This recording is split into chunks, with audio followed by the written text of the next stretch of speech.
here. So I'm really happy to have your feedback again this time around. The second thing is, please remember, I'm a rabbi but not a philosophy professor, so there's lots that I don't know along the way, and I will not hesitate to say so when I don't know something. But fortunately for us, there is a philosophy professor who's joining us for the fourth session.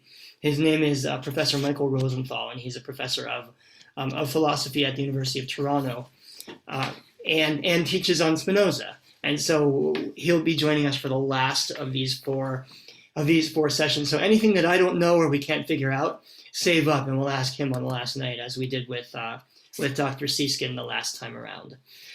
So we're going to have, as I said, we're going to have 4 sessions. This is a text study. I don't know how to approach Jewish learning other than through text study. So we will be reading and discussing text together as we make our way through these sessions. We are also going to try something new for at least one of the sessions, which is going to be some breakout rooms for discussion, for further discussion of what we're talking about toward the end of the session. So keep your eyes open for that, and we'll figure out how that kind of fits into the larger thing that we're doing. But we want to be able to not only learn about, but also discuss the ideas that we're reading about here. Couple of technical notes, and then I'll really begin. First, since I'm sharing a screen, you might want to put your Zoom into side-by-side mode, which you can do in the view options at the top or bottom of the screen, probably at the top of your screen. That'll allow you to see the screen that I'm sharing on one side and see either me or whoever's talking, or a group, however many people you want on the other side. And you also can choose whether you want gallery mode or speaker mode. And we are going to ask everyone to please keep yourself muted during the session. There will be opportunities here. If you'd like to speak, then the best thing to do is to raise your hand electronically, which you can do again in the settings at the bottom or the top of the screen. And then I'll see you and I'll call on you. You can try waving at me like this, and I might see you, but there are 50 Zoom screens here, and I'm not looking at everyone at the same time. So I'll do my best to see you, but the best thing to do is raise your hand electronically. If you didn't get the texts that we sent out, Karen, are you able to put a link in the chat like you did the last time? Yes, I can do that. Okay, perfect. Yeah, so Karen can put a link in the chat, and then I'm also going to share the screen. But if you'd like to have your own copy, then and you didn't get it, then Karen will put it in the chat. So okay, with all that, we'll begin, and I'd like to begin with a quote, which is at the top of. I need this. Oh, here it is, because it's the one I'm looking at, which is at the top of page 2 of your handout, which is the page 2 is the beginning of a timeline of Spinoza's life. Sorry, just need to ask everyone to please mute. Okay, so the quote is from Richard Mason, who's the author of a book called The God of Spinoza, and he puts it this way. I'm right here. Baruch, or Bento de Spinoza, was born in Amsterdam on the 11th of Kislev, 5393. Benedictus de Spinoza died 44 years later at The Hague on the 21st of February, 1677. So the point that Mason is making is that the person who was born in 5393, or as we'll see, 1632, is in some ways not the same person who died in 1677. That is to say, Spinoza underwent a major transformation during his life, and that is best exemplified by the fact that he died with a different name than he was born with. He was born with a Hebrew name, Baruch. What does Baruch mean in Hebrew? You probably know it means blessing. In fact, you might know someone named Baruch. It's a not uncommon traditional Jewish name. But by the time Spinoza died, he was going by Benedict or Benedictus, which is, of course, the Latin name that means the same thing, that means blessing. And that will give us a sense that over the course of Spinoza's lifetime, he actually grew distant from the Jewish community in various ways. And many of you probably already know that, in fact, Spinoza was excommunicated from the Jewish community, not late in his life. In his early 20s, he was excommunicated and lived most of his adult life not as part of the Jewish community. So we open this by pointing out the paradox that is Spinoza, by pointing out that the man who was born as a Sephardic Jew was in some ways not quite the same person who he lived to be in his short life of about 44 years. So who is Baruch Spinoza? There he is. Well, he's a Sephardic Jew living in Amsterdam in the 17th century. I'm going to do a few bullet points, and then I'll go back and talk more about these things. So he's a Sephardic Jew. Only a generation or so after the Jews, his ancestors who had left Spain for various reasons. Spinoza is also a rationalist philosopher. And when I say rationalist, what I mean by that is he believes that reason is the primary way that people learn about the universe. Reason as opposed to what? Reason as opposed to what's called empiricism, which is believing what I see around me. Or also reason as opposed to revelation, which is to say that truth comes from what God has told me through Holy Scripture, through holy books. Spinoza, as a rationalist, believes that the human faculty of reason is the way to learn about the universe. Spinoza also lived in a time of incredible change. And the time that we're talking about here is the time of what we might call the transition from the Middle Ages to early modernity. And in fact, he didn't only live during it, he was part of the shaping of that transition. Spinoza is one of the early philosophers of modernity. He's not only claimed by the Jews, he's claimed by the rationalist philosophical tradition. Spinoza is one of the authors of the modern way of thinking. Spinoza, and a couple other bullet points about him, he wrote and published what were considered incredibly radical ideas in his time, such as that the Bible wasn't written by God, and that God has no will or capacity to command. These are things that Spinoza was writing, and that brought him to be accused of atheism. Although it's not at all clear that Spinoza is an atheist, and we'll see that as we read his writings. He talks about God all the time. For someone who might have been an atheist, he sure has an obsession with God. And for those radical ideas, as I said before, he was excommunicated by the Jewish community at the age of 24. His writings also, by the way, were banned by the Dutch state. So he sort of got it from all sides, from the Jewish community and from the non-Jewish community.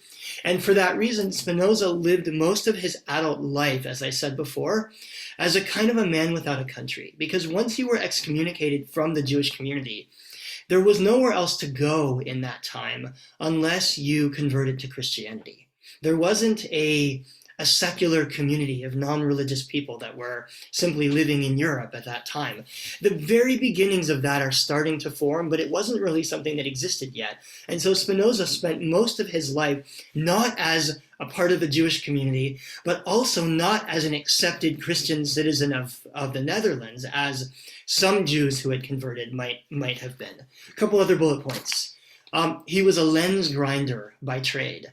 A lens grinder is someone who grinds lenses. Lenses for microscopes, lenses for eyeglasses, lenses for telescopes. A podcast that I listened to, the podcaster said, if you were inventing a trade for someone who was one of the authors of modernity, what would it be? It would be lens grinder. Because what is he doing then? He's making it possible for there to be things like microscopes and telescopes.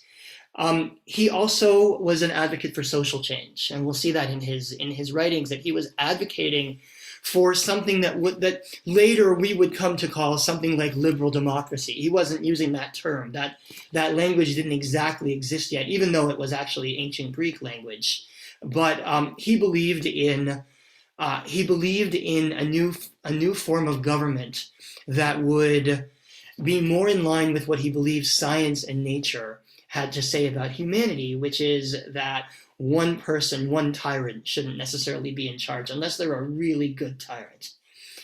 Spinoza also died very young. As I said, he died at the age of 44, unfortunately, of a lung disease that was exacerbated by breathing glass dust. So we can see where that came from. That came from his profession as lens grinder. The other thing you need to know about Spinoza is that his greatest work, his magnum opus, which is called the Ethics, which we'll probably get to next week, was not published during his lifetime. It was too dangerous for Spinoza to publish his work because of the accusations of atheism and of being against the church. It was too and the Jews didn't like him very much either. It was, for all those reasons, it was too dangerous for Spinoza to publish his own work, his own greatest work. His work was published by his friends a year or so after he died, and actually translated into Dutch not long after that, but he never saw his own greatest work published, although he did publish several works, but not the Ethics, not his magnum opus. So there are two things that shaped Spinoza that shaped Spinoza and his world, even before he was born. The first one, and I'm on page 2 here, the first one is this, that call it 150 to 200 years or so before the birth of Baruch Spinoza, the Jews of Spain had been given a choice, which was to convert to Christianity or die, or leave if you can, although if you left, you couldn't take anything with you. So the Jews of Spain, the establishment of the Spanish Inquisition is important in the life of Spinoza because, of course, he's a Sephardic Jew. So Spinoza is the child or grandchild of Jews, crypto-Jews, in fact, who had been forcibly converted in Spain and or Portugal to Christianity, and who had ultimately escaped the Iberian Peninsula, made their way to Holland, which was pretty much a place of greater religious tolerance in the 16th century, and who had returned to Judaism when they finally could. So the Jewish community that Spinoza was born into was a traumatized Jewish community. It was a community where the rabbis were doing their best to hold things together as these crypto-Jews slowly but surely made their way back into Judaism, while also being enticed by the possibilities of living a Christian life or living potentially a secular life. And so that may give us some insight into why Spinoza was excommunicated. Why was the community that he was born into so incredibly threatened by him and his ideas? This was a traumatized Jewish community. So that's the first thing that happened even before Spinoza was born that shaped his life, that shaped the world that he would live in. The second thing that happened before and during the time that Spinoza was born was the advent of what we might call the Age of Reason. The Age of Reason being, of course, the dawn of modernity. So the Middle Ages were slowly but surely coming to an end over the course of the couple hundred years prior to Spinoza's life. The Renaissance had happened in Italy. Here I have a couple pictures. So someone like, for example, Martin Luther had nailed his theses on the door of the Catholic Church and declared declared a break from Catholicism. At the same time, Galileo, or not the same time, but a little later, Galileo had come along and said, maybe what the church has taught us about the world, about the universe, isn't quite right. That in fact, the earth is not at the center of the universe, and the sun rather is at the center of the universe, and the earth revolves around the sun. And I forget who my third picture is. Oh, all right, that's Descartes. We'll get to him. So if you look at the things that happened the year that Spinoza was born, you'll see just how much Spinoza is a part of this dawning age of reason. By the way, on this timeline here, anything that's in bold are things that specifically relating to Spinoza and his life. Anything not in bold is other stuff. I wanted you, and this was from a comment that we got from the last one, I wanted you to have a sense of what else is going on in the world around this thinker, this philosopher as he's born. Look at what happened the year Spinoza was born. in 1632, Anton von Leeuwenhoek is born. Anton von Leeuwenhoek, many of you may know, was the creator of the microscope. So this is the person who made possible much of the scientific research that would happen over the course of the next century or so. Also born in that year, John Locke, the great British empiricist philosopher who wrote things that would then be quoted later by Thomas Jefferson, by Voltaire, by those who would create the French and American republics, by those who would argue for the creation of liberal democracy, for the idea of natural rights. So Spinoza is a contemporary of Locke and Leeuwenhoek, and at the same time, the church is busy denouncing Galileo. So these are major events in the transition of the Western world. This is the moment in which the world is emerging from the Dark Ages into the Enlightenment, and the Enlightenment is quite aptly named there as being the opposite of the Dark Ages, right? Because there had been for a long time, and not forever, but for a long time, an assumption that truth was found through revelation and through the teachings of religion, and specifically in Europe through the teachings of the church. You're wondering why I keep talking about the church when Spinoza is Jewish. Well, Spinoza is writing in some ways in opposition not only to what Judaism had taught, but also to some of the traditional teachings of Christianity as well, which is why he was so dangerous, why he was so reviled, and why he couldn't publish so much of his own work. So there had been an assumption for a long time in most of the Western world that truth is found through revelation. Truth is found through Scripture. If I want to know the answer to the question, for example, of what's the origin of the world?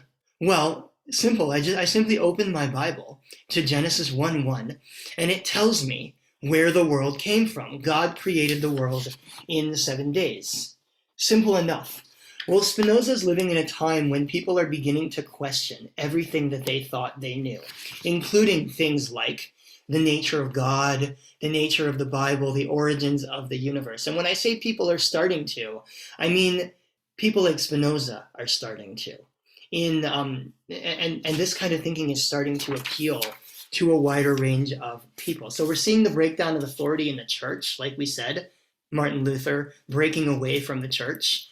We're seeing the breakdown in the scientific authority of the church. As I said, someone like Galileo saying that truth doesn't necessarily come out of church doctrine, that there could be another truth besides church doctrine. And Galileo did not end well because of his opposition to the church. So this is an age of skepticism. People are starting to turn to science, starting to turn to reason to answer questions that they had previously turned to the church to answer. And excuse me, one of the best examples of that is, and you'll see why I'm talking about him because he's important to Spinoza, is a philosopher by the name of René Descartes. Some of you might have read Descartes here and there. So Descartes, and he's on our timeline as well because he dies only, maybe about 10 years after Spinoza. Oh no, he publishes the Principia about 10 years after Spinoza dies, or is born. So they're contemporaries. Spinoza is a younger contemporary of Descartes, but Spinoza is a student of Descartes. So what do we know about Spinoza in his early life? We know that he had a traditional Jewish education. He learned Bible, he learned Talmud, he learned Jewish law. We also know that sometime early in his life, and we don't know when and we don't know why, he became enamored of the thinking of Descartes. And yes, Carla, Cartesian coordinates in mathematics that is Descartes. Even though I learned recently, Descartes apparently had very little to do with Cartesian coordinates, but they're named after him because Descartes, as I'll explain more in a minute, Descartes' theory of the universe is based around things that can be proven through reason. So sometime early in his life, Spinoza became enamored of the thinking of this philosopher who was maybe 20 years older than him, named René Descartes,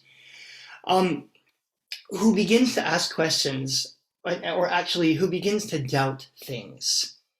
And if people are now doubting whether they can believe the Bible, whether the Bible speaks scientific truth or not. Descartes takes that to its logical extreme. Descartes says, I'm not sure that I can believe in anything. Interestingly enough, Descartes remained a Christian throughout his whole life, but he questioned and doubted everything there was. He wanted to know if there was anything that you could prove without turning to revelation. So science becomes the way to learn about the world. Observation, experimentation. So for some, like John Locke, for example, observation and experimentation become the method of understanding the universe. Rather than the Bible, rather than revelation, I learn about the world through what I can see around me. That sounds like the underpinnings of science, right? I have a hypothesis, I test my hypothesis, I see whether it's true or not, and that's how I begin to understand my world. But Descartes was even skeptical of that. He was even skeptical of what he could see, because Descartes asks, what if I'm being tricked? What if, and he really writes this, what if there's an evil demon who's making me see the things that are around me? What if, we'll use the example from The Matrix, what if I'm actually a brain in a jar, and everything that's around me is part of a computer simulation, and none of it's really real? Descartes didn't say computer simulation, by the way. But that's the question that he's asking. What if nothing around me is real? What can I rely on? What can I know is actually true? Descartes says there's only one thing that I can prove, and that is that I am doubting. Doubt is a form of thinking. And if I am thinking, I know that I'm thinking. That's the only thing I know. And if I'm thinking, therefore I know that I exist. And that's the origin of the very famous saying that you've probably heard, I think, therefore I am.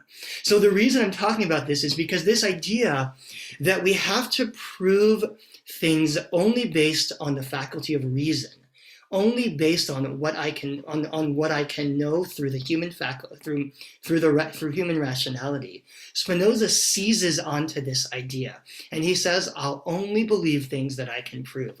And for that reason, he doesn't believe what the Bible tells him about God or about the universe. He believes instead what the faculty of reason, or what he thinks, because we might get an opportunity to disagree with a lot of what he says, but what he thinks the faculty of reason tells him about God and about the universe. By the way, this is not new. Aristotle had said something similar about 2,000 years earlier.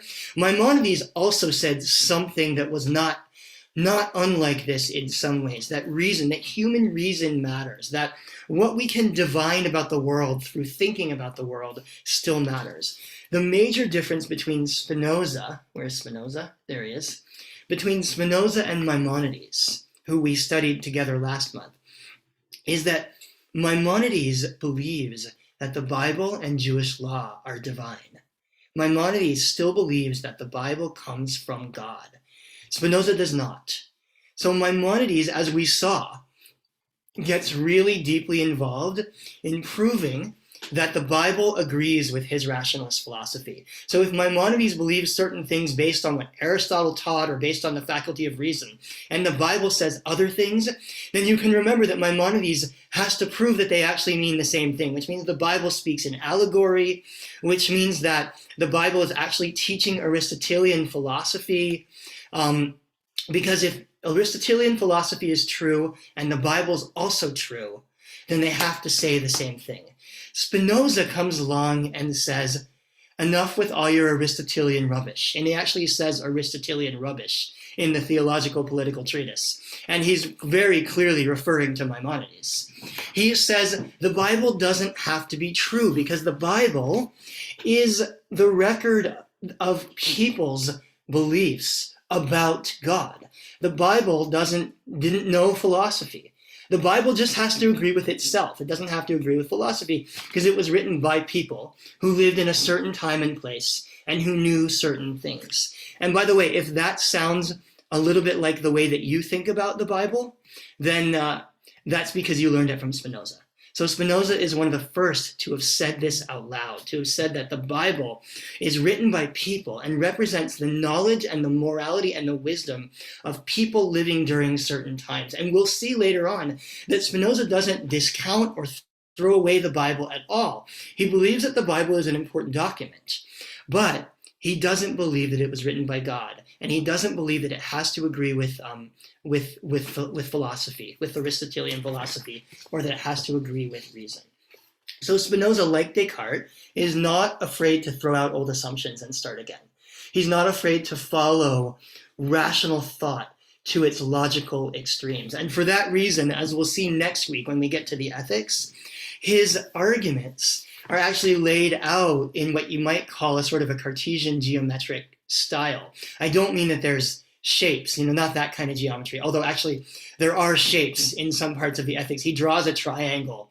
Spinoza famously said that if triangles had conceived of God, they would have described God as triangular. Just like humans conceived of God and therefore described God as human-like. So there are geometric shapes in the ethics, but that's not what I mean by geometric. What I mean by geometric is that he's writing out his arguments essentially as definitions and axioms leading to proofs, leading to claims. So this will not look and feel like Jewish Jewish philosophy to you, at least not like Maimonides looks and feels like Jewish philosophy. So now we have to ask ourselves the question of, is Spinoza a Jewish thinker?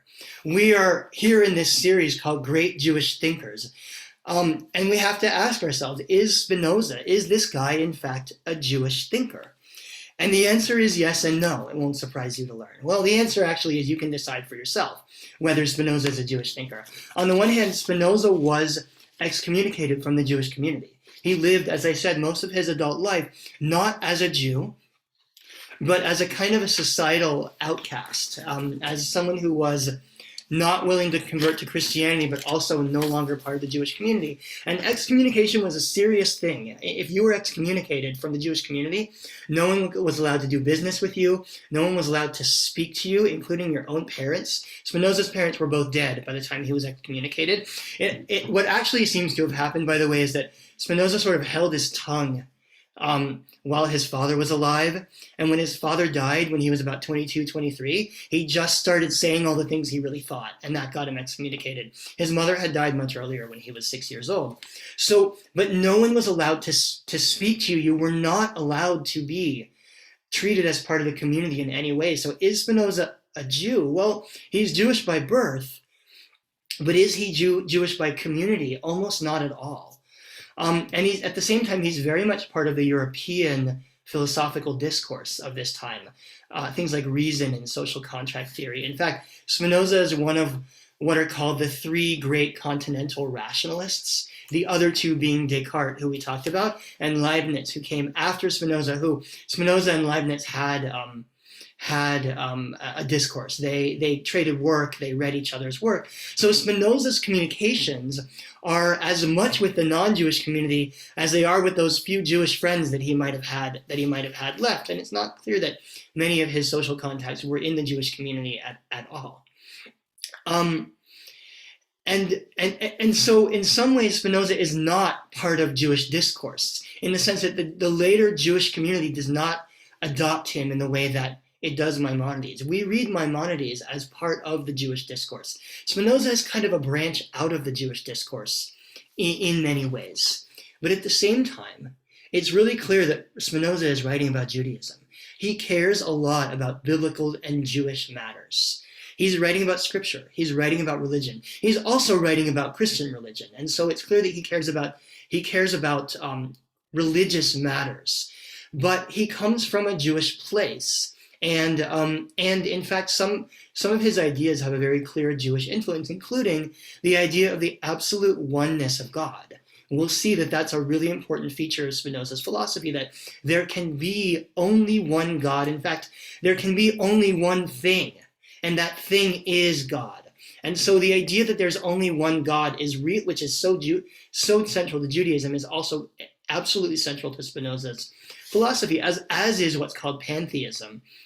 Pantheism is the idea that God is synonymous with the universe. We'll get into that more next week. But this is Spinoza's central philosophical idea, that God is nature, God is the universe. That also, while it's not actually a mainstream Jewish idea for the most part, in fact, someone like Maimonides was arguing specifically against that kind of idea, but there is a mystical strain in particularly a Sephardic Jewish mystical strain around the same time as Spinoza that is also pantheistic. So some of the mystics of Svat, who we learned about on a Saturday morning a few weeks ago, for some of you who were there, the ones who wrote Lecha Dodi, the ones who created the mystical Kabbalah tradition, they were also pantheists. They're very different pantheists than Spinoza, who's a rationalist pantheist. But there are pantheistic religious elements in Spinoza's thinking that there are some theories that he may well have been influenced by Sephardic Jewish mystical tradition, even though he's very clearly not a mystic. The third reason that Spinoza is a Jewish philosopher, after having argued all the reasons he's not, is that his views on God and on the Bible may not be so different from what a lot of liberal Jews believe today. Even though Spinoza never conceived of something called liberal Judaism, there was no such thing in the world at his time. And yet, in some ways, Spinoza created liberal Judaism. And so even though he didn't see himself as writing for a Jewish audience, even though, unlike Maimonides, he wasn't trying to write a Jewish philosophy, Spinoza's ideas did make their way into Jewish philosophy. And so everyone who comes after him, who will study next year, people like Hermann Cohen or like Heschel, they all have to contend with Spinoza because he is a Jewish voice that comes before them. So that's my answer to, is Spinoza a Jewish thinker? The answer is, it's not clear at all whether he was or not. In some ways he is, in some ways he is not, but he is very much of interest to us because both his origins and some of his sympathies are with Judaism, and also because his beliefs dovetail very much with some of the ways that we approach Judaism today. So that's my intro. That's my my prologue on Baruch or Benedict Spinoza. On the sheet that I sent out to you, you can see a more detailed timeline of his life. And I just think it's worth noting all of the major events that are going on during his lifetime that are just simply crucial to our modern worldview. So you see here Hobbes, Galileo, the birth of Sir Isaac Newton. Isaac Newton was born 10 years after Spinoza. You also have a series of revolutions and wars that are happening here that are also part of this age of reason. The Glorious Revolution in England, the wars between France and England and the Netherlands are all happening during Spinoza's life. The restoration of the British monarchy happens during Spinoza's life. And in between all this stuff, in 1660, the Jewish community is petitioning the Dutch state to denounce Spinoza as, I love this, as a menace to all piety and morals.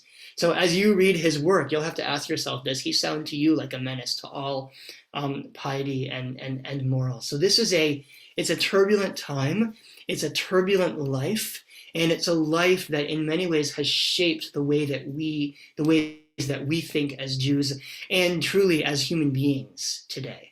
So before I go on, we're going to read one of his works today. Are there any questions or comments about anything that I've said so far? Yeah, Phil, go ahead. I'm just wondering, after his parents died, was he alone or did he have a wife and or children? He never married, and he never had children. And one of the reasons he never married, I suspect, is that he was Jewish but not Jewish. I don't know how possible it was for someone who wasn't Jewish to marry outside the Jewish community, and no one in the Jewish community would marry him. So he was alone in the sense that he was not married and had no family. He did have friends, and he actually, at one point, he was offered a professorship at a university, which he turned down. I think he wanted to focus on his own writing. I don't actually know the whole story behind that, but he did live a relatively solitary life and had a relatively solitary job, which was lens grinding. So I see Sandy, Carla, and then Vanix. Go ahead, Sandy. Thanks very much. I understand. Thank you so much for that introduction. Why he would be relevant now, but I'm wondering, how did his work survive, or why did it survive through the years so that we're now aware of him? So the reason his work survived is because it was really widely known even in his own time. So if you see here, I'll look on my timeline here. By the way, I didn't create this timeline. I found it and edited it. But right after he died, his friends published his major work, the Ethics, among other things, among other pieces of his work. And only a year later, it was translated into Dutch. So while Spinoza himself never lived to see his ideas promulgated very far, he was part of a well-known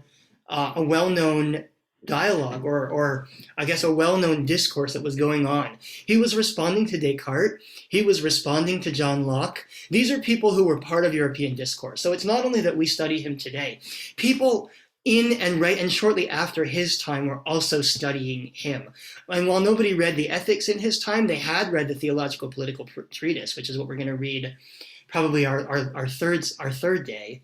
That's the book where he says God didn't write the Bible, and where he first says, God doesn't have a will and God is not a person and things like that. So, his book was so well known that it was denounced by the government. So he was certainly somebody who was known during his time. And as we'll see when we get deeper into his work, he actually really inspired some ideas that became important later, like the social contract theory of Rousseau from 100 years later, or the thinking of John Locke, which, John Locke wrote Life, Liberty, and Property, right? That all people are entitled to life, liberty, and property.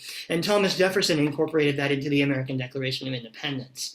So Spinoza and Locke are part of a conversation or a discourse that ultimately sort of flowers into the Enlightenment. He is basically one of the very early Enlightenment thinkers. They weren't using that language yet, but Spinoza is one of the very early thinkers of Enlightenment and of modernity.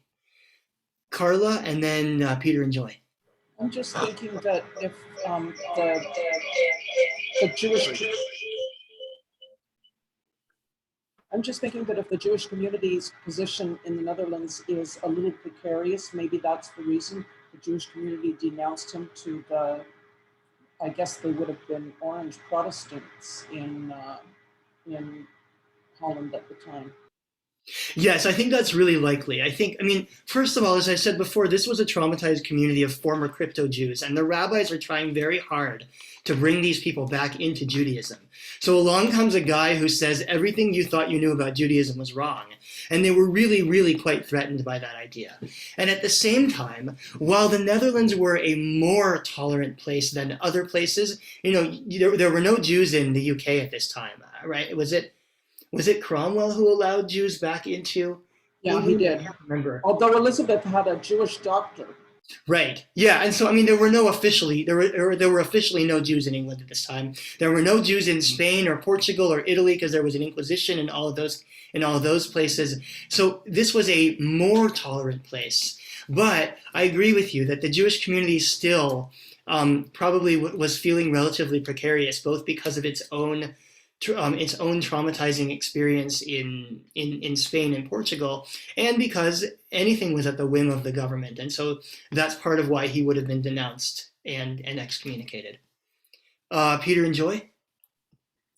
So if he was excommunicated from the Jewish community and no Jews would deal with him, and on the other side, the Christians wouldn't deal with him, excuse me, because he wouldn't convert to Christianity. How did he support himself? I understand you said he was a lens grinder, but who dealt with him?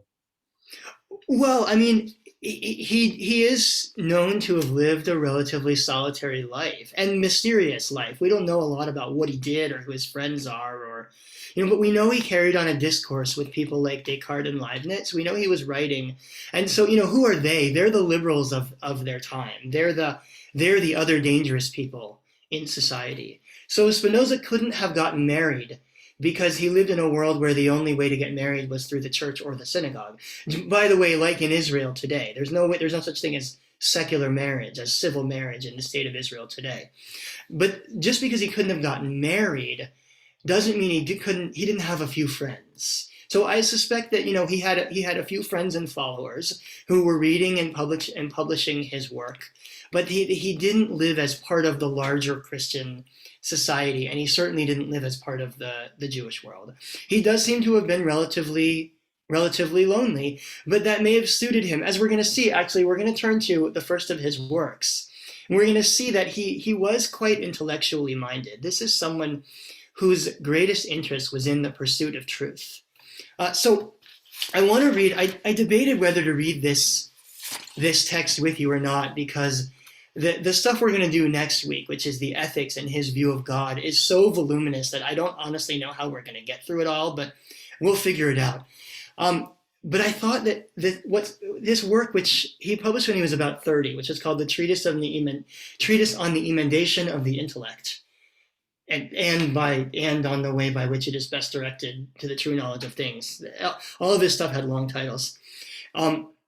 This 3-pager is so beautiful that I actually want to read it in its entirety. We'll stop along the way and talk about what's going on, but it gives you a sense of the search that this young man is on, what he's trying to do and learn and accomplish in the world, and of what he's trying to move away from. And it may give you a sense, it actually, to me, when I read this, it gives me a sense of Spinoza as a person, and as someone that we might have liked to have sat down and had coffee with, because he's asking great questions, and he's interested in really interesting things. So I'd like to read this pretty much in its entirety, and we'll talk about what it means along the way. So I'm just going to call on people to read. If you don't want to read, no problem. Just feel free to tell me, no, I'd rather not read, and we'll move on to somebody else. So I'm just going to start at the top of my screen. Phil, would you mind reading the first paragraph or so of the Treatise on Emendation of the Intellect?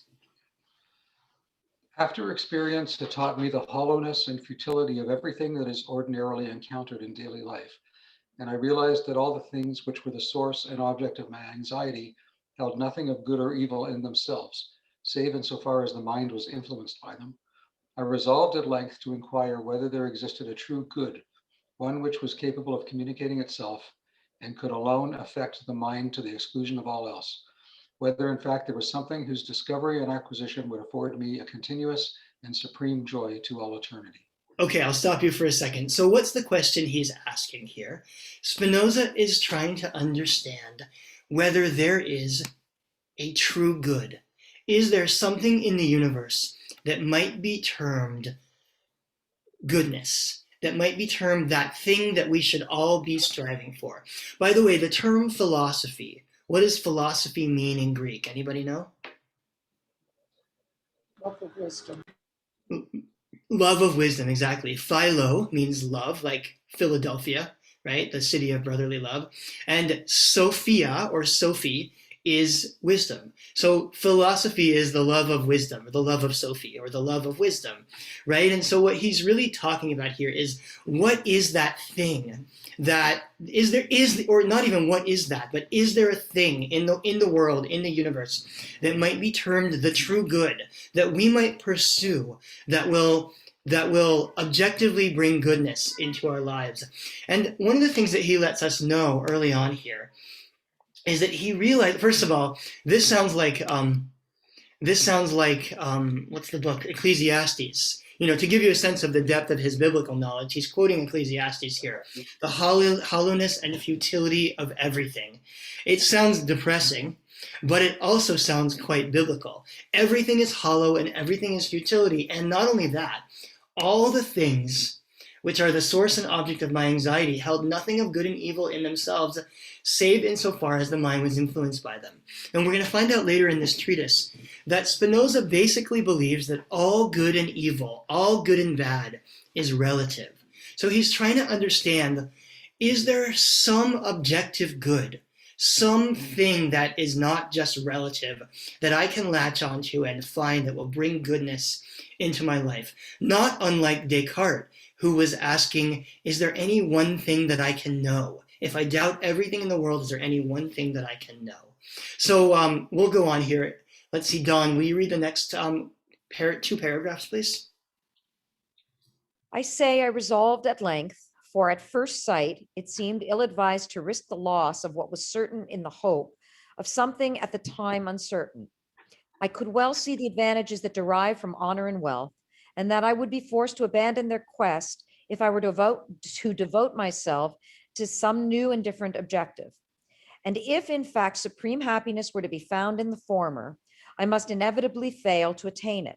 Whereas if it did not lie in these objectives and I devoted myself entirely to them, then once again I would lose that highest happiness. One more, please. I therefore debated whether it might be possible to arrive at a new guiding principle, or at least the sure hope of its attainment, without changing the manner and normal routine of my life. This I frequently attempted, but in vain. For the things which for the most part offer themselves in life, and which, to judge from their actions, men regard as the highest good, can be reduced to these three headings: riches, honor, and sensual pleasure. With these three, the mind is so distracted that it is quite incapable of thinking of any other good. He could be talking about our society today, right? Also, what are people interested in? Riches, honor, and sensual pleasure. And by sensual pleasure, he means things like good food and drink, or relaxation, or sex, or things that are sensory. So what are most people interested in? What do most people think is where goodness is found? He says riches, honor, and sensual pleasure. And you can see back in paragraph 2 that Don read the debate within him of, should I go off on this journey or not? Maybe I should just be happy with honor and wealth. What if there is no true good in the universe? Spinoza asks himself. What if there is no true good and it turns out that honor and wealth is what there was? What if I spend my whole life chasing some true good and it turns out I should have just been focused on honor and wealth and then I would have been happier? Well, maybe, and that's why he says he resolved at length. That seems to have been the debate within his mind was, should I even bother with this journey, or should I just try to get fat and happy? Should I, like all other people seem to want to do? But ultimately, he does resolve at length to go on this journey, this philosophical journey of trying to understand what is higher than riches and wealth, or what is it? Riches, honor, and sensual pleasure. And the reason for that, as we're going to read in paragraph 4, is because it turns out that he understands through his faculty of reason that riches, what was it again? Riches, honor, and sensual pleasure don't bring happiness. Let's see, Linda, would you mind reading right here with regard to? Sure. With regard to sensual pleasure, the mind is so utterly obsessed by it that it seems as if it were absorbed in some good, and so it is quite prevented from thinking of anything else. But after the enjoyment of this pleasure, there ensues a profound depression which, if it does not completely inhibit the mind, leads to its confusion and enervation. The pursuit of honor and wealth, too, engrosses the mind to no small degree, especially when the latter is sought exclusively for its own sake, for it is then regarded as the highest good. Even more so is the mind obsessed with honor, for this is always regarded as a good in itself and the ultimate end to which everything is directed. Then again, in both these cases, there is no repentance, as in the case of sensual pleasure. The more each of them is possessed, the more our joy is enhanced, and we are therefore more and more induced to increase them both. But if it should come about that our hopes are disappointed, there ensues a profound depression. And finally, honor has this great drawback that to attain it, we must conduct our lives to suit other men, avoiding what the masses avoid and seeking what the masses seek. Okay, so according to him, what is the problem with riches, honor, and sensual pleasure? Let's translate him into English here. Why not just be satisfied for the rest of my life by pursuing wealth and pursuing honor and good food? What's wrong with that? Yeah, Alex, did you have a hand up, or are you applauding? Oh, sorry, I meant to raise a hand. Sorry. I think that these days there are many thinkers that talk about the fleeting nature of honor and sensual pleasure and whatnot, the endorphin pulse that we receive when we attain them, and the sag that happens thereafter, after a few days, weeks, or hours even. This is actually, it's very interesting that he discovered the nature of these things, hundreds upon hundreds of years from today. So it's a very good asked question, right? Is it something that I need to focus on? Because every time I attain that, my objective grows again. So I need more and more of the same to be happy again, or similarly happy as before. Right. There's a name for that I can't remember right now. The something treadmill, where if you get more sensual pleasure, then you're looking for more and more and more. So yes, he does seem to understand that. And by the way, of course, he's not the first to say this. In Pirkei Avot it says, "Ezehu ashir hasameach bechalko," who is wealthy, one who is satisfied with their lot. So he's saying something similar to that, right? That you can't actually gain satisfaction through wealth. I see Phil, and then I saw Anita and Norm. I think he's saying that these things are temporary, that you're never going to have riches, honor, or sensual pleasure every second of your life, so that they feel good when you have them, but the minute you lose them, you feel worse than you did before. Right, because you haven't done anything but try to pursue them, which might be what he means by, here at the top of the page, what he means by hollowness and futility of everything. Right, that these things are passing. They are not things that bring lasting satisfaction or lasting goodness. Exactly. Thanks, Phil. Norm and Anita?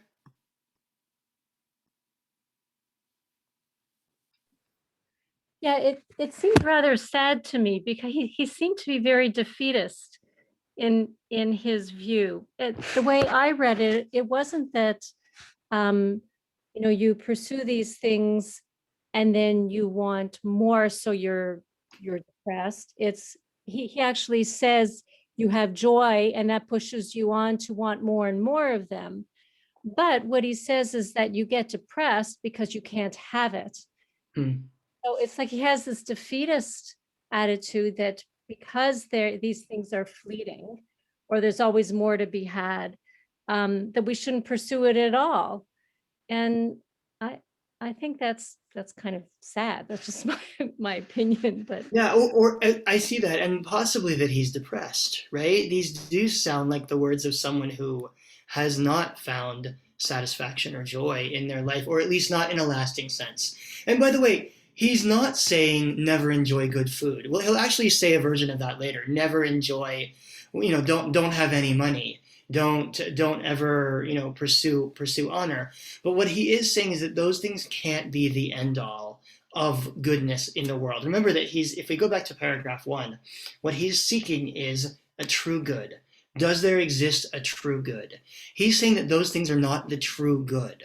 And he may well have not found a lot of success with those things in his life, and therefore not found them to bring goodness to his life. Alex, and then Wayne. Thank you. I forgot to mention something. I think that there is something in somewhere in the paragraph later that we read in, was it 4 or 5, that looks like if it is, in order to attain the honor and riches, he has to stop being himself and start being something that maybe he's not, because it is more about pleasing others so he can have the honors bestowed upon him instead of being himself. Right. Well, honor, the way he's talking here about honor from others, right? And so by definition, that involves catering to others, which, again, as someone seeking the true good, what he's saying is what other people think about me, being honored by others, can't be the true good, because it's dependent on someone else, not on me. I can't control whether others honor me or not. So that there again, good point, Alex, that can't be the true good either. Wayne, go ahead.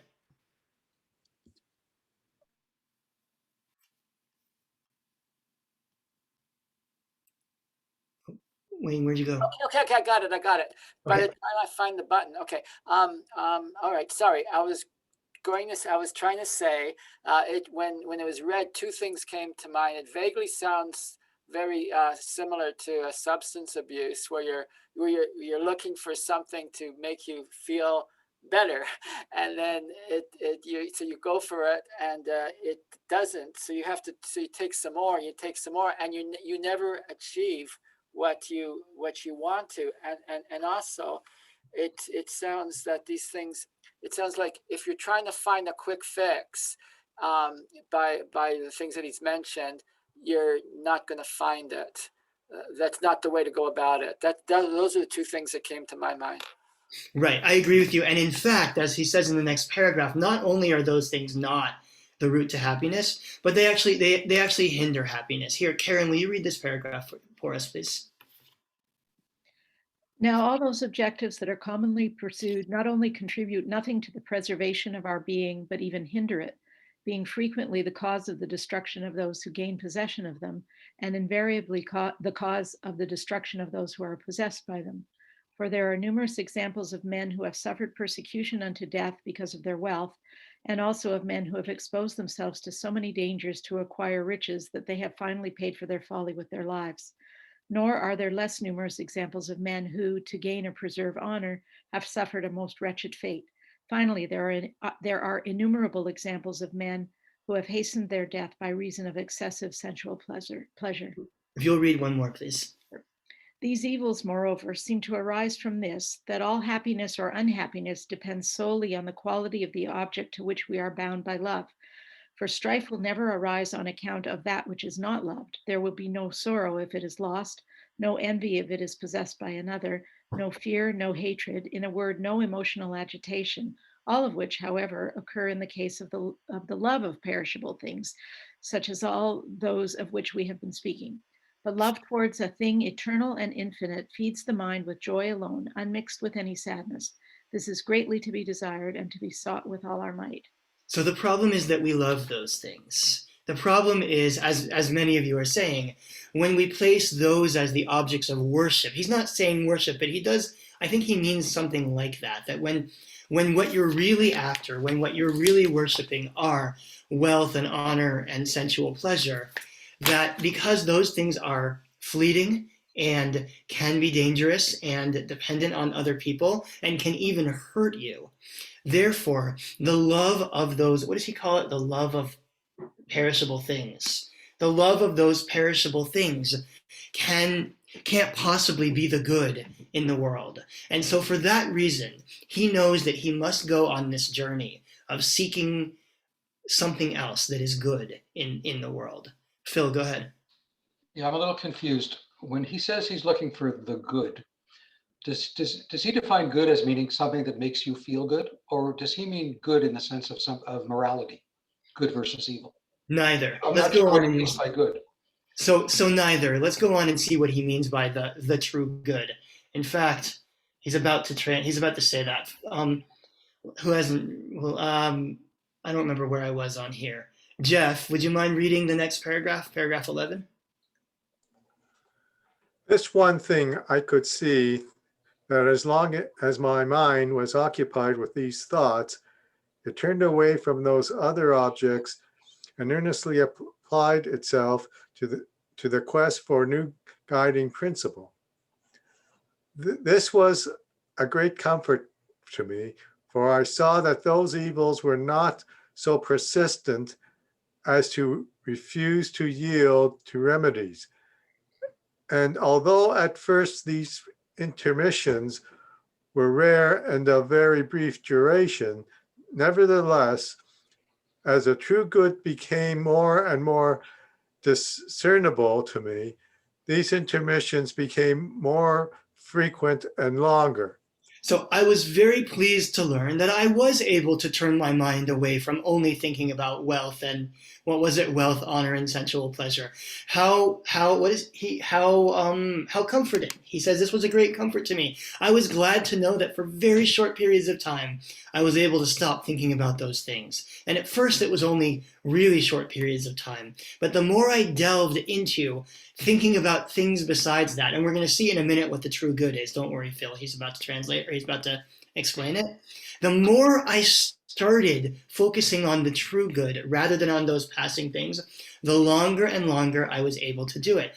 It sounds to me a little bit like meditation.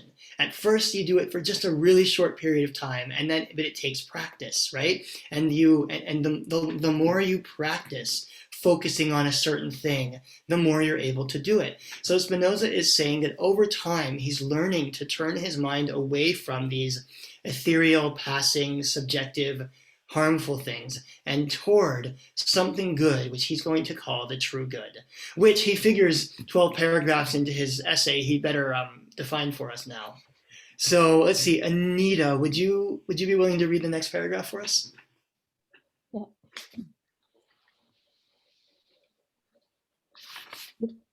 At this point, I shall only state briefly what I understand by the true good, and at the same time, what is the supreme good. In order that this might be rightly understood, it must be borne in mind that good and bad are only relative terms, so that one and the same thing may be said to be good or bad in different respects, just like the terms perfect and imperfect. Nothing, when regarded in its own nature, can be called perfect or imperfect, especially when we realize that all things that come into being do so in accordance with an eternal order and nature's fixed laws. One more paragraph, please. But human weakness fails to comprehend that order in its thought, and meanwhile, man conceives a human nature much stronger than his own, and sees no reason why he cannot acquire such a nature.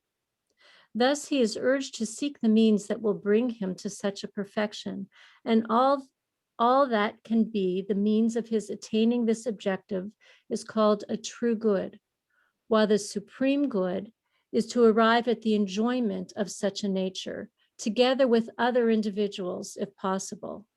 What that nature is, we shall show in its proper place, namely, the knowledge of the union which the mind has with the whole of nature. Okay, let me translate what we just read into English here. So first he says, I need to explain to you what good and bad is. And the first thing you need, what the true good is, and also the supreme good. He likes his truths and supremes and levels of things. So there's a thing called the true good and a thing called the supreme good. But the first thing you need to know is that good and bad are relative terms. Something that's good for you might be bad for me. What do they say? One man's trash is another man's treasure, right? What's good for you might be bad for me. What's bad for you might be good for me. So how can there be a supreme good if everything is relative? In fact, he writes, and this is a little hint of his later philosophy that we're going to read next week, nothing can be called perfect or imperfect, especially when we realize that everything is in accordance with eternal law and nature's fixed laws. Nature makes everything what it is. So how can we call anything good or bad? So how can, money or, food or sex be the supreme good if they could be good for one person and bad for another person? Those can't possibly be the true good. And so in our human weakness, we fail to recognize that everything around us is part of nature's order, that everything around us is part of it is made what it is because it is part of this larger thing that's called nature. But when we come to realize that, he says, that's when we start to attain the true good. Thus, human beings, are urged to seek the means that will bring them to such perfection. And the perfection of the human being is essentially to seek a higher version of ourselves, which is the knowledge of the union which the mind has with the whole of nature. In other words, what is the supreme good, according to Spinoza? It is to understand that you are part of a larger whole. And that larger whole is called nature. Spoiler alert, by the way, that larger whole is also going to be called God when we get that far, which will be next week. But ultimately, what is the true good? The true good is to understand that you are a part of this larger whole called nature, and that there is so much out there to be learned that's how we better ourselves. That's how we perfect ourselves. I see Nicole's hand. Go ahead, Nicole. Do you think what he's referring to is the same as what like Maslow would have called self-actualization? I think what he's well, he's going to tell us actually, as we go a little further on, he's going to give us his program for attaining this perfection. So is it self-actualization in the sense of, is it realizing your own true nature? Maybe that might be part of it.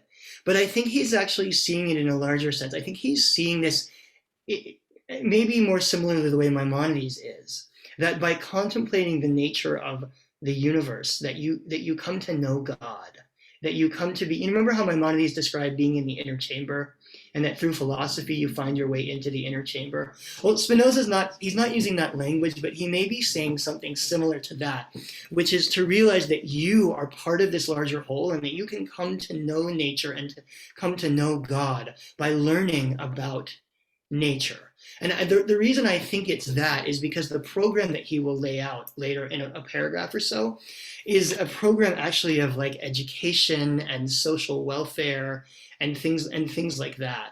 So I suspect that it's a program that allows more people to know more about the world and the universe that they're living in.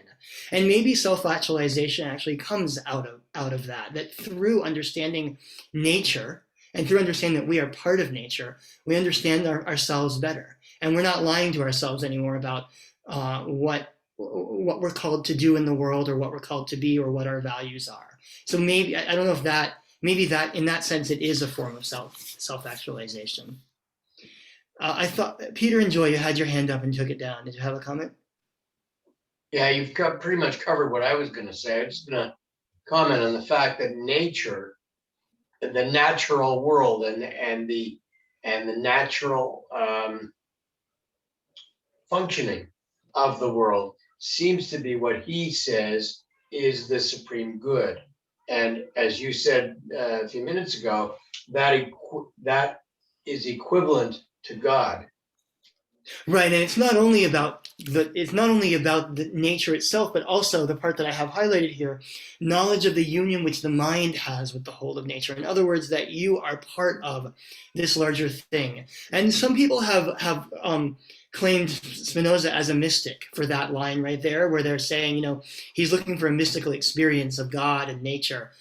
It's not clear to me that he's looking for a mystical experience, but rather that he's looking for a scientific intellectual experience but he believes that the more you know about the world around you, the more you come to understand the true nature of yourself and of God. It is reminiscent of Maimonides in lots of ways, even though he will attack Maimonides rabidly later. Alex, go ahead. Rabbi, a question. Is he postulating that the true good is the same for all individuals, or just for him, and maybe the true good for the other guy is different from mine?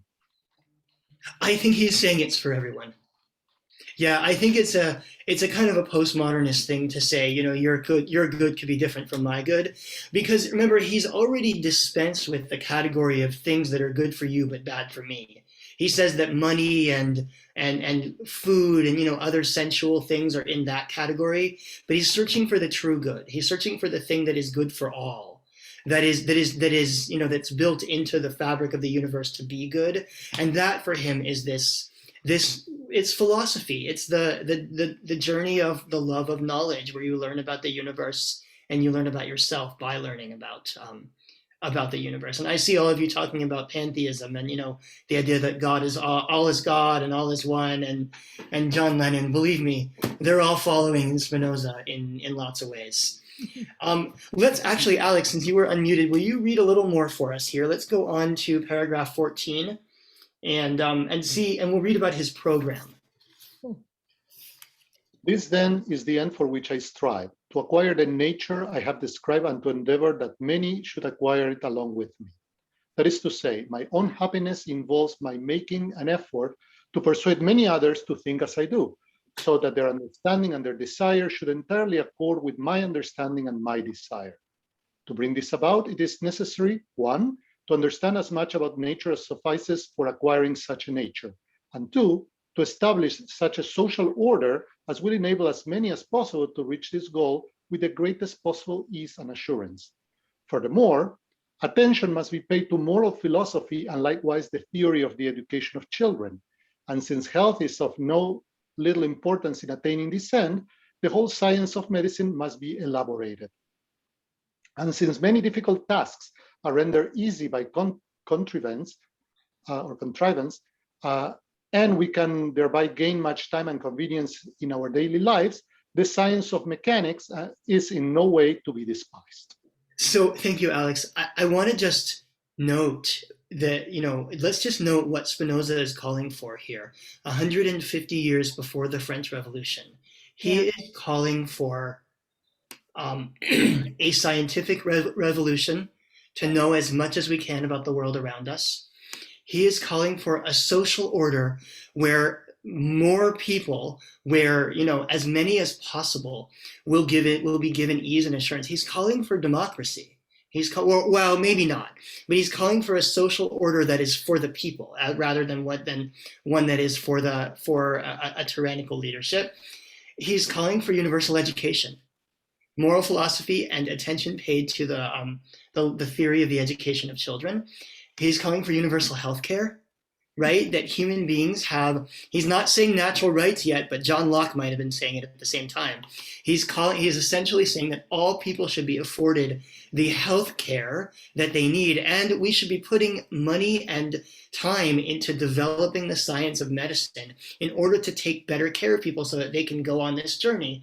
And finally, the science of mechanics should in no way be despised. We should be working on this through our technology also. So Spinoza has laid out essentially the modern program. He has created in his mind a modern society, which is different from the society that he's living in terms of education, in terms of social order, in terms of medical care, in terms of almost everything that is in society. And to be honest, it sounds an awful lot to me like Canada in the 21st century. Not that Canada in the 21st century is perfect, but this is a society with universal education and universal health care and a government that is responsive to and responsible for its people. So you can see where Spinoza has laid out something that will become known as the modern project, essentially, and then passed it on to his heirs, who will ultimately turn it into countries like France and the United States in the late 18th century, in a manner of speaking, and ultimately, all the liberal democracies that we know today. So it's quite astounding what he's doing in the shadow of a tyrannical church and after having been excommunicated by a tyrannical Jewish community. Now let's read one more paragraph. Rochelle, would you read 16 for us? Actually, we're going to read 16 and 17. Oh, you're muted, Rochelle. Sorry. But our first consideration must be to devise a method of amending the intellect and of purifying it as far as is feasible at the outset, so that it may succeed in understanding things without error and as well as possible. So now it will be evident to everyone that my purpose is to direct all the sciences to one end and goal, to wit, as we have said, the achievement of the highest human perfection. Thus, everything in the sciences which does nothing to advance us towards our goal must be rejected as pointless. In short, all our activities and likewise our thoughts must be directed to this end. Go ahead, Rochelle. But since we have to continue with our lives while pursuing this end and endeavoring to bring down the intellect into the right path, our first priority must be to lay down certain rules for living as being good rules. They are as follows: to speak to the understanding of the multitude and to engage in all those activities that do not hinder the attainment of our aim. For we can gain no little advantage from the multitude, provided that we accommodate ourselves as far as possible to their level of understanding. Furthermore, in this way, they will give a more favorable hearing to the truth. 2, to enjoy pleasures just so far as suffices to preserve health. 3, finally, to seek as much money or any other goods as are sufficient for sustaining life and health and for comforting with those social customs that do not conflict with our aim. Thank you. So in some ways, he sounds like Maimonides here, in the sense that, Maimonides also says, so enjoy some good food, so have fun while you're here, but don't go crazy with it, right? Find the middle path.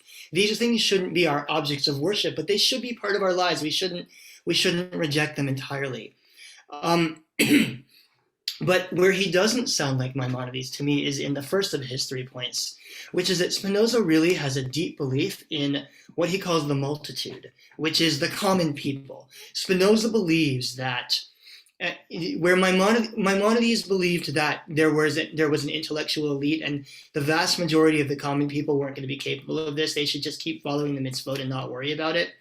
Spinoza believes that the majority of people are capable of pursuing the true good, and that we need to create a society that will allow as many people as possible to pursue the true good, which is to say, give them the health and the education that they need to attain this goodness. So what he's really doing here is he's calling for a move away from the teachings of the traditional church or synagogue, which can't be proved.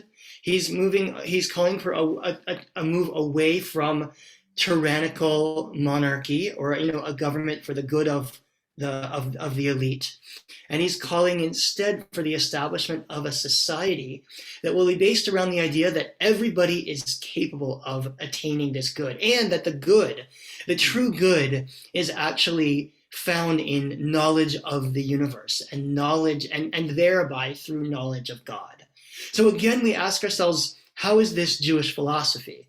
And in part the answer is, you'll see more next week how it's Jewish, because he's going to talk a lot more about God. This in some ways is social philosophy, right? These are the musings of an angsty young philosopher. But he's coming out of a religious tradition where there is, first of all, there is an emphasis on God's oneness and on God's immanent presence. And we see, although he doesn't use the word God here, it's quite clear in his later thought that he is seeing godliness in this nature that he's describing. And at the same time, there are some what we might call basic Jewish values, such as the Jewish value of Tselem Elohim, that all people are created in God's image, or that all people are worthy of living their best life, which we see here as well. David, I saw your hand. Go ahead, David Bernstein. Yeah, what I'd also say is, well, I think that, his goals seem to be pretty much strongly centered on his own personal views. His crafting of what is good seems to be focused on communal goals. Yeah, he's very clearly concerned not only with himself and his own good, but also with the good of society and the good of community. I completely agree with that. Dawn, go ahead. It also seems to me that he's dependent on a universal set of verifiable facts on which he has to base everything. And right. Scientifically, the time he's living in is just starting to understand the nature of the universe and how the world works, and the stars. Galileo comes out with his theories, and medicine is advancing, and yet the church stands in the way of all of those things. And so even though he wants to move this forward and with a rational eye and a rational lens, no pun intended to his craft, it seems to me that the roadblocks ahead of him are almost insurmountable, given the power of the church and the synagogue in this time. Right.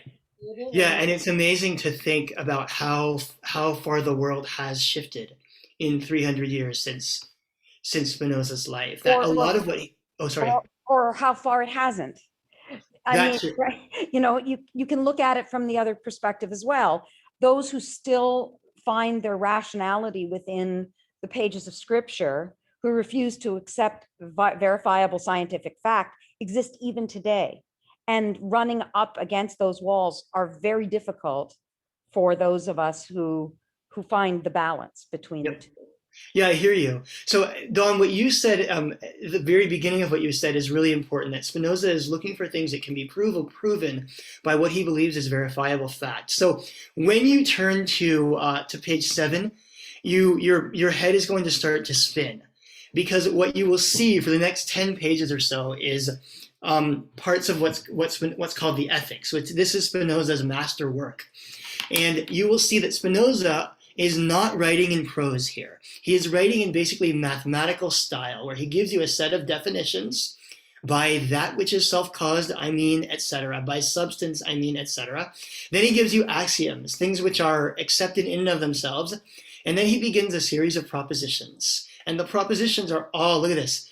This is evident from definitions 3 and 5. So all of his propositions, he believes, are mathematically provable based on the definitions and the axioms that he has provided. This is what we're going to spend next week on, to try to understand, what does Spinoza have to say about God? What is God? What does it mean to be part of God, which is, of course, the end result of what we're getting to here? And then what does it mean for you, for me, as a part of this natural world, and as a human being, to be part of his grand scheme? What does it mean in terms of my having a soul? What does it mean in terms of my having free will? What does it mean in terms of ritual? What does it mean in terms of the nature of God? So that's what we'll get into next week. I invite you to read your way through it. It's fun to read. It's kind of fun to see how his arguments work, but it's also extraordinarily dense. So for next week, you can look at pages 7 through 16. No, sorry, 7 through 19. 7 through 19. We won't read all of it next week. We're going to sort of jump our way through, because parts of this are, long explanations of things that we don't need to be reading.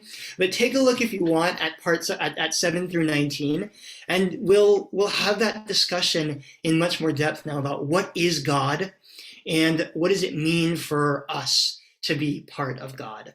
So thank you for all your discussion this evening. This was interesting to me. I hope you enjoyed it. And we'll pick it up with Baruch Spinoza, because at this point he's still Baruch, right?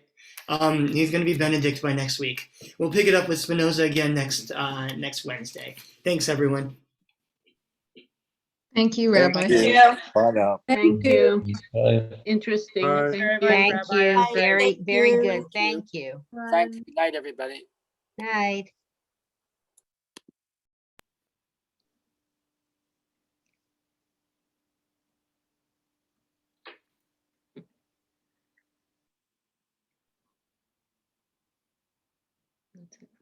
All right. Good night, everyone. Thank you. Karen, I saw you recorded. Yes, I did. Perfect. Because I, of course, forgot. Oh, no, I am recording. I recorded it to the cloud, so that's why I would show that, right? Oh, perfect. Okay, good. Yeah. Excellent. So all right. Well, thank wherever you. that lives, I'm not sure. Yeah, I know. Yeah, I know where it lives. And more importantly, Marla knows where it lives. Right. So thank you. Good night. Hey, Joy. Good night. Thanks. Good night. It was great. Thanks. See you later.